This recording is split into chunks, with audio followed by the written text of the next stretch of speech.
அனைத்து உறவுகளுக்கும் எனது இனிய காலை வணக்கத்தை தெரிவித்துக் கொள்கிறேன். உங்களிடத்தில் மிகவும் முக்கியமான ஒரு ஜோதிட குறிப்பை பகிர்ந்து கொள்ள வருகிறேன்.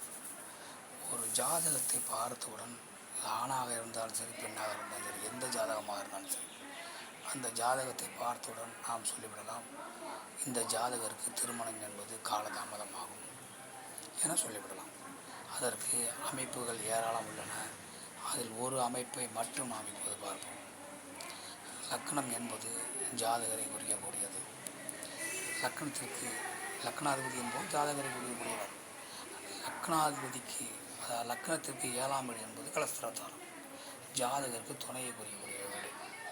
அந்த லக்னாதிபதியும் அந்த கலஸ்திரக்காரனான 7ஆம் வீட்டு அதிபதியும் ஒன்று சேர்ந்து இருந்தால் திருமணம் என்பது காலதாமதமாகும். அதே லக்னாதிபதியும் 7ஆம் வீட்டு அதிபதியும் ஒரு நட்சத்திரத்தில், அதாவது இவர் 1ஆம் பாதத்தில் இருந்து, லக்னாதிபதி 1ஆம் பாதத்திலிருந்து கலஸ்திரக்காரன் 2ஆம் பாதத்தில் இருந்தாலும் சரி, ஒரே நட்சத்திரத்தில், இல்லை இவர் 2ஆம் பாதத்திலிருந்து அவர் 3ஆம் பாதத்தில் இருந்தாலும் சரி, ஒரு நட்சத்திரத்தில் 4 பாதங்களுக்குள் லக்னாதிபதியும் கலஸ்திரக்காரனான 7ஆம் அதிபதியும் இருந்தால் அந்த திருமணம் என்பது அவருக்கு இன்னும் கூடுதலாக அவகாசம் கொடுக்கும். அதனால் திருமணம் என்பது நடப்பதற்கு தாமதமாகிறது என்றால் இந்த அமைப்புகளை எல்லாம் நாம் பார்க்க வேண்டும். மற்றவற்றை நாம் அடுத்த வீடியோ காண்போம். நன்றி, வணக்கம்.